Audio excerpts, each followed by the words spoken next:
의 말씀입니다.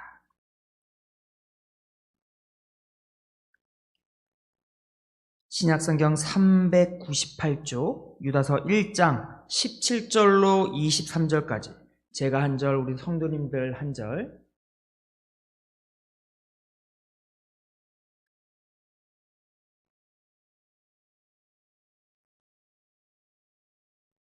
또 앞에 화면으로도 우리 방송실에서 띄워주셨습니다. 참고하시고 우리 함께 한 절 한 절 교독하도록 하겠습니다. 사랑하는 자들아, 너희는 우리 주 예수 그리스도의 사도들이 미리 한 말을 기억하라.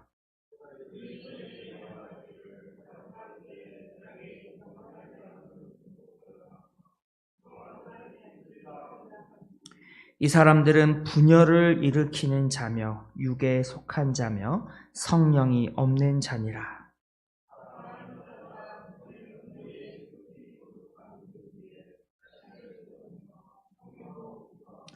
하나님의 사랑 안에서 자신을 지키며 영생에 이르도록 우리 주 예수 그리스도의 긍휼을 기다리라.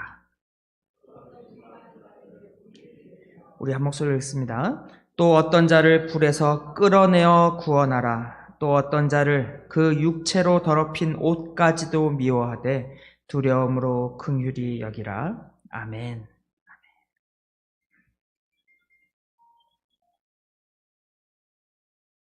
저희 어머니가 저를 찾으십니다.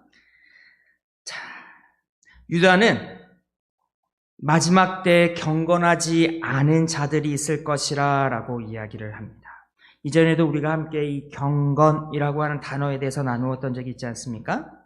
경건, godliness, 하나님을 닮은 모습, 닮아가는 모습, 이런 것을 경건이라고 하는데, 이 경건하지 않을 마지막 때, 유다가 말하는 이 마지막 때가 무엇입니까? 주께서 처음 오셨다가 또 이후에 마지막 때에 다시 오실 그 사이를 이 마지막 때라고 하는데, 유다의 때도 마지막 때요. 유다가 이 편지를 쓰고 있는 때도 그때요. 지금 우리가 살고 있는 이 때도 동일하게 마지막 때라고 할 수 있는 것입니다. 이 경건하지 못한 자들이 마지막 때, 우리 유다의 때나 또 오늘 우리 가운데에도 있을 것이다 라고 유다는 이야기하는 것입니다. 사도들의 시대에도 그러하였지만 지금도 세상은 경건한 자들과 또 경건하지 않은 자들로 구분할 수 있는 것입니다. 유다는 18절에서 경건하지 않은 자들에 대해서 이렇게 이야기하고 있습니다. 경건하지 않은 자들은 정욕대로 행하는, 쉽게 말하면 자기의 마음, 자기 욕심대로, 자기의 뜻대로, 자기의 기준대로 행하는 자들이요, 또 조롱하는 자들이라 라고 설명을 합니다. 경건하지 않은 자들의 조롱은 결국은 거룩하신 하나님을 인정하지 않은, 그 하나님을 무시하는 것입니다.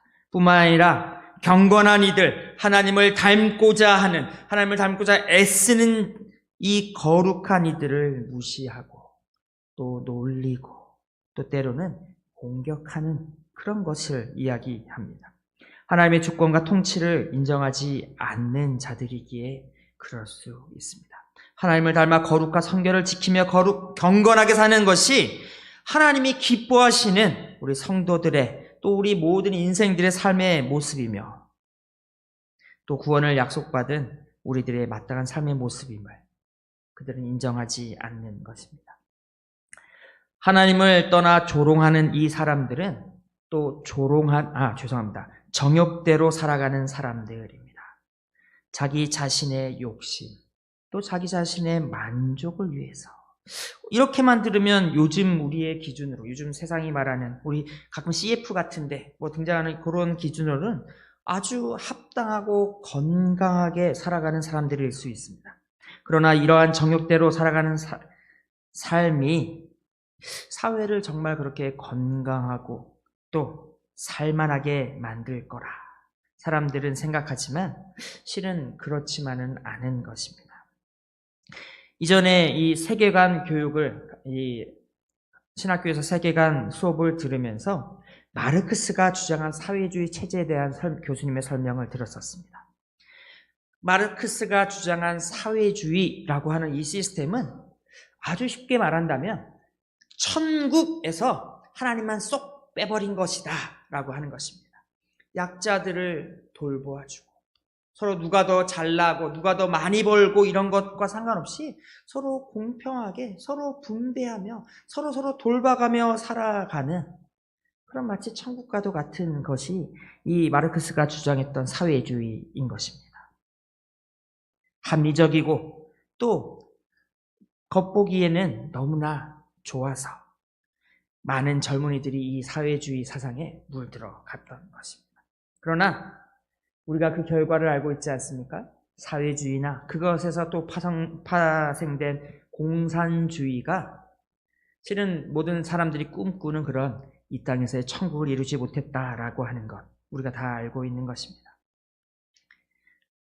애초에 그 시스템을 이뤄가는 것이 의로우신 재판장 되시는 우리 하나님이 아니라 사람들, 자신의 욕심을 채우기 위하여 생명과 질서를 딱 이렇게 거부하였던 사람들이기 때문에 어쩔 수 없는 것입니다. 이렇게 설명하니, 이렇게 이야기를 하니 유다가 경고하는 이 경건하지 않은 또 조롱하는 이 사람들이 자연스럽게 하나님과 우리 주 예수 그리스도에 대한 믿음이 없는 불신자에 대한 설명처럼 들리지 않습니까?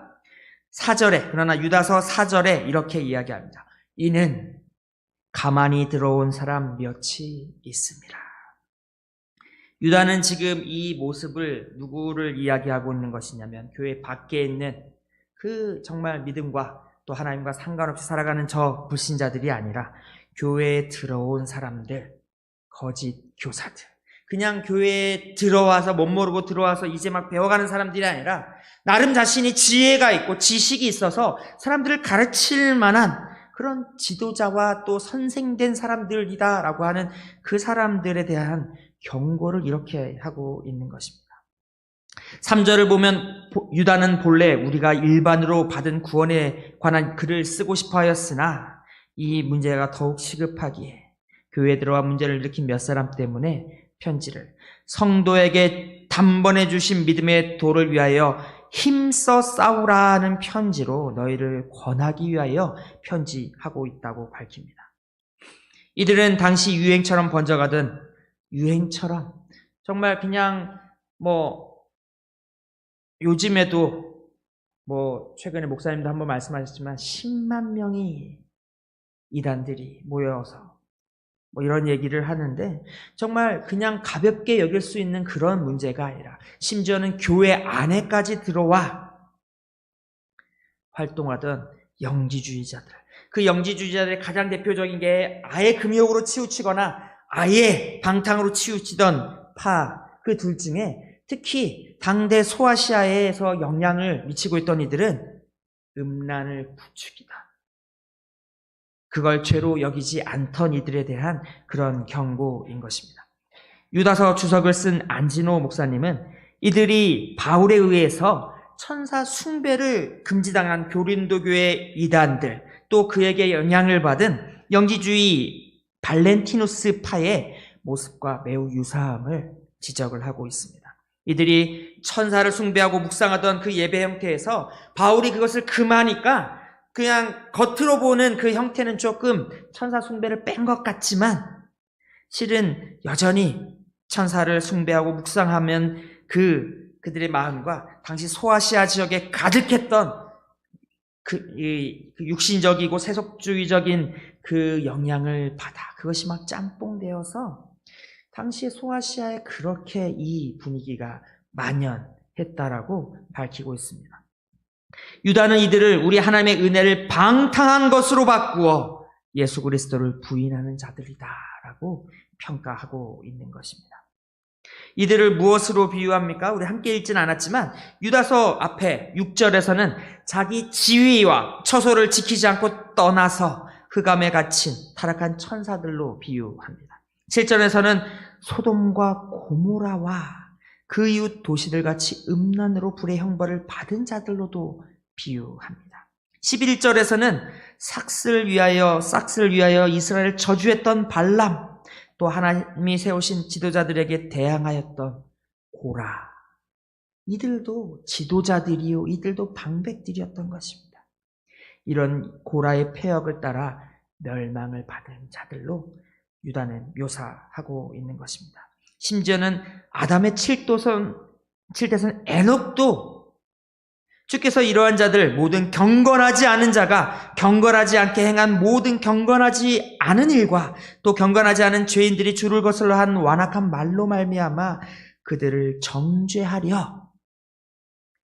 요거는 15절의 내용입니다. 수만의 거룩한 자와 함께 임하실 것을 예언하였던 것입니다. 자신의 정욕대로 행하며 경건한 자를 조롱하는 이 자들이 교회 안에 들어와서 12절에는 그들은 기탄 없이 너희와 함께 먹고 있다고 이야기합니다.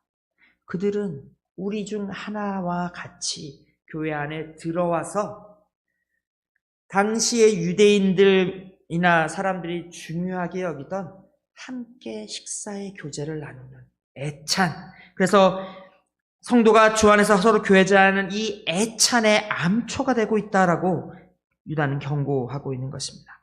이들은 그저 자신들만 멸망을 예고받은 자로 그냥 우리와 교회와 상관없이 사는 것이 아니라 교회 안에서 성도된 자들마저도 조롱하고 또 미혹하고 심지어 그들이 지혜가 있다고 가르치려 드는 지도자의 자리를 차지하려고 하는 그런 자들임을 밝히고 있는 것입니다.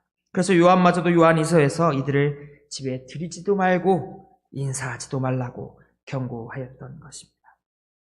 실로 이들은 당시의 교회를 매우 혼란스럽게, 매우 교회를 분열되게, 이들이 가는 곳마다 교회가 분열되고 성령이 없는 자들, 이들은 성령으로 하나 된 교회에서 활동하기 어렵습니다. 교회를 분열시키고 찢어놓고 자신들의 마음대로 이들을 이끌려고 획책하는 자들이었던 것입니다. 유다는 이들이 아닌 공동체의 성도들을 사랑하는 자라고 부르고 있습니다. 20절 말씀, 사랑하는 자들아 너희는 너희의 지극히 거룩한 믿음 위에 자신을 세우며 성령으로 기도하며 21절 하나님의 사랑 안에서 자신을 지키며 영생에 이르도록 우리 주 예수 그리스도의 긍휼을 기다리라 라고 이야기합니다. 우리는 이 20절과 21절 두 절로 읽었지만 헬라어 사본에서는 20절, 21절이 한 문장으로 끝납니다. 이 두 절을 하나로 묶어주는 그 결론, 가장 중요한 동사가 21절에 나오는 지키다라고 하는 말입니다. 유다는 사랑하는 성도들이 스스로를 지키기를 권면하고 있는 것입니다.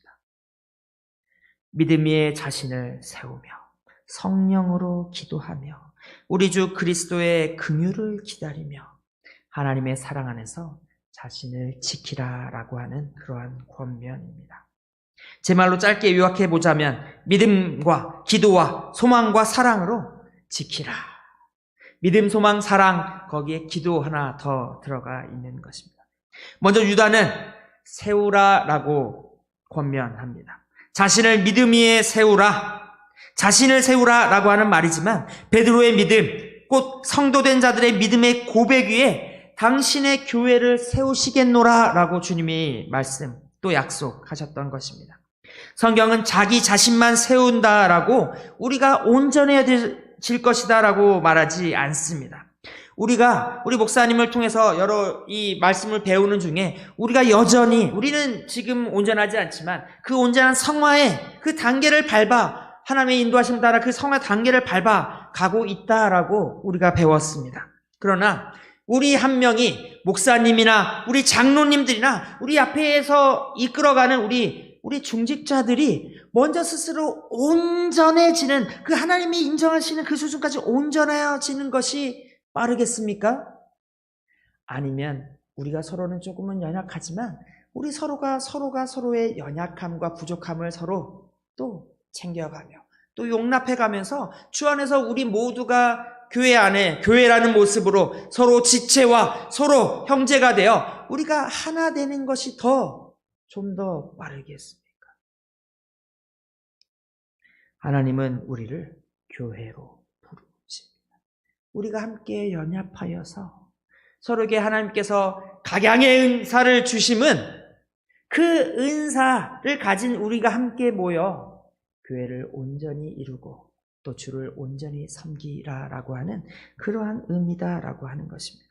서로가 연합하여서 우리가 또 지체가 되어서 주님의 몸으로서 성전으로 세워져 가는 것. 물론 그 안에서는 개인의 그런 영적인 성숙과 성화의 과정을 포함하여 서로가 연합하여 성전으로 세워져 가는 그것이 어찌 보면 더 빠른, 우리가 건강한 교회의 모습을 이루어가는 더 빠른 모습일 수 있다라고 하는 것입니다. 두 번째, 성령으로 기도하라라고 말씀합니다. 제가 고백하거니와 저는 참 기도에 능력 있는 사람은 아닌 것 같습니다. 아닌 것 같습니다. 저를 처음 선교지로 보내던 저희 목사님과 저를 보내던 파송했던 그 교회 두 분도 저를 보면서 좀 안타까워 하셨습니다. 그분들은 약간 순복음파, 요즘 유행하는 약간 그 영적인 그런 걸 좀 추구하는 그런 파고, 저의 모습을 보면서 우리 고준석 형제는 너무 장로교 스타일이야 라고 저를 평가하셨는데, 참 그런 기도하며 영적인 것을 대단한 것을 보거나 예언을 하거나 심지어 방언도 나에게 참 요 능력이 좀 부족함을 스스로 좀 느끼게 됩니다. 제가 기도를 잘하는 사람은 아니지만 그러나 기도가 인생을 바꾸는 능력이 있음을 저는 많이 경험하였습니다. 이건 정말 하나님의 은혜라고 할 수밖에 없는 것입니다. 제법 정말 신기한 일들을 경험하였습니다. 아프리카에서도 경험하였습니다. 또 제 인생에서도 경험하였습니다. 그것이 아니었다면, 정말 그러한 기도의 응답과 하나님께서 저를 세워주시는 은혜가 아니었다면 저는 정말 이 자리에 서 있을 수 없을 것이다 라고 제 스스로 그렇게 생각합니다. 여러분, 기도는 정말 중요합니다. 저도 부족하지만 그럼에도 불구하고 우리 고민하는 청년들에게 그렇게 이야기합니다. 기도합시다. 특히 배우자를, 우리 연애를, 결혼을 준비하는 또 많은 우리 동생들, 후배들을 보면서 저는 그렇게 이야기합니다. 기도보다 더 좋은 방법은 없습니다.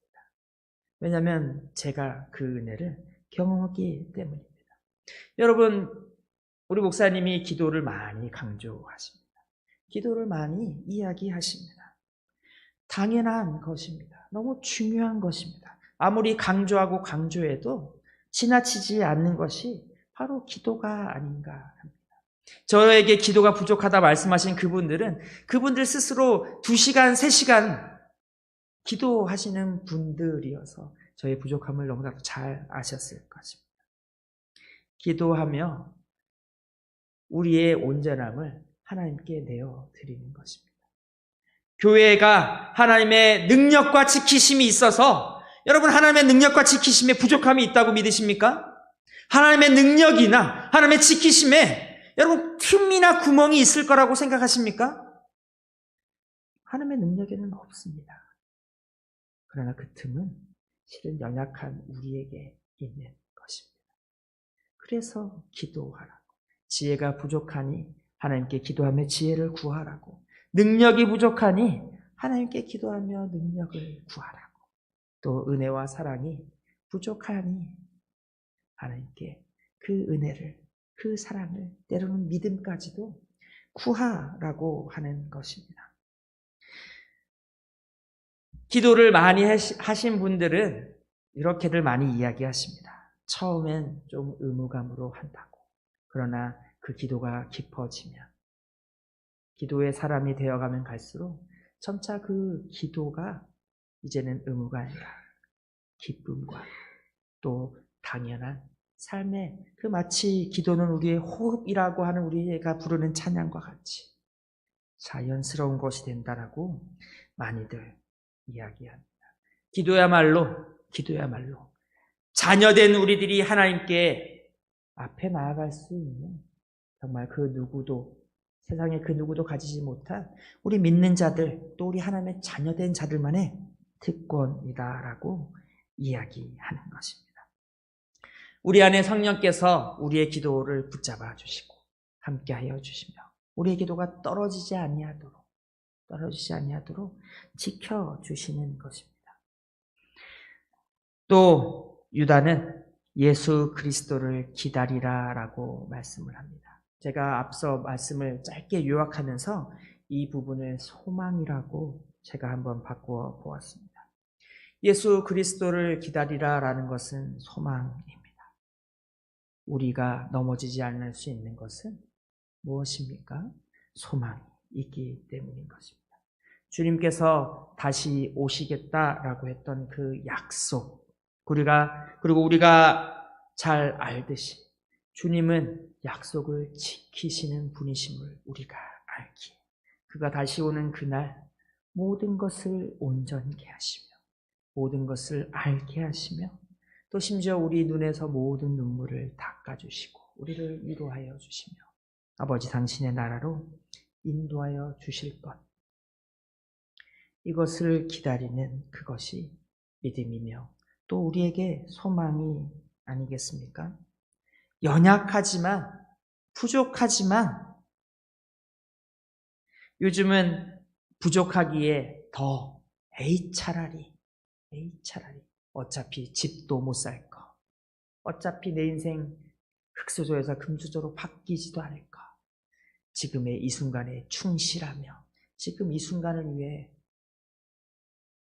탕진잼이라고 하는 돈을 다 써버리는 즐거움에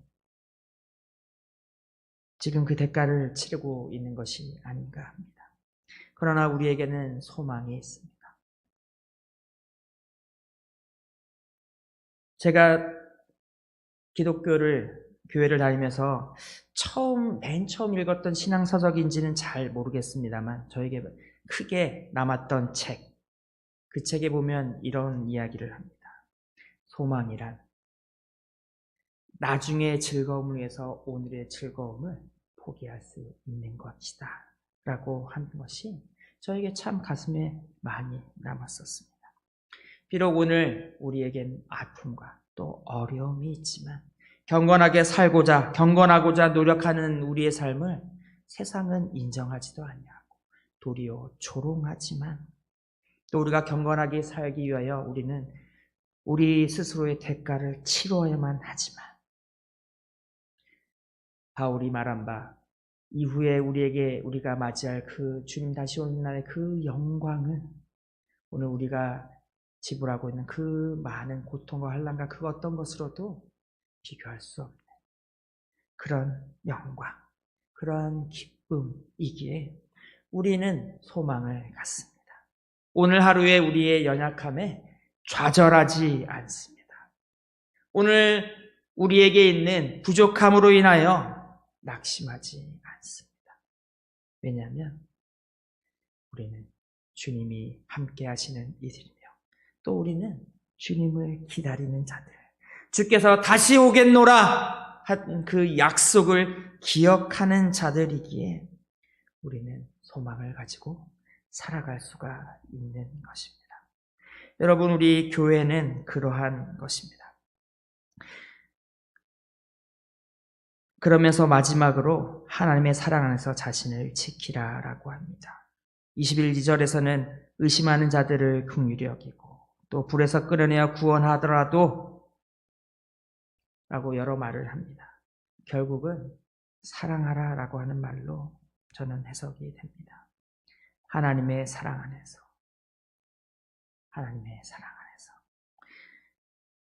그리스도인으로 살아보니 사랑이 제일 쉽지 않은 것 같습니다.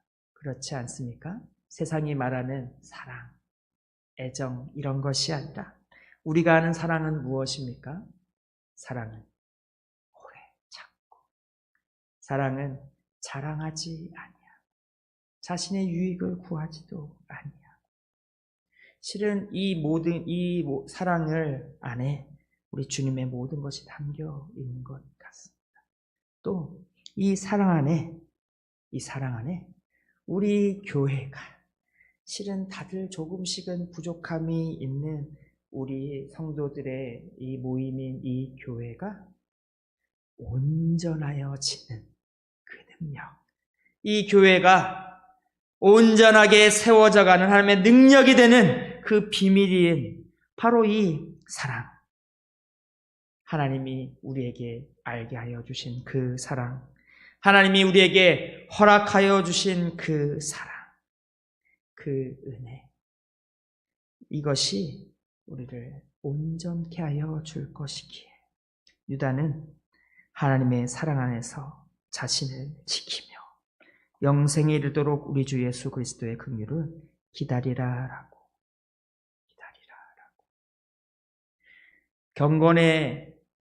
경건하지 않은 자들과는 전혀 다른 모습입니다. 경건하지 않은 자들은 육체의 소욕을 구하며 오늘 나의 즐거움을 구하며 사는 사람입니다.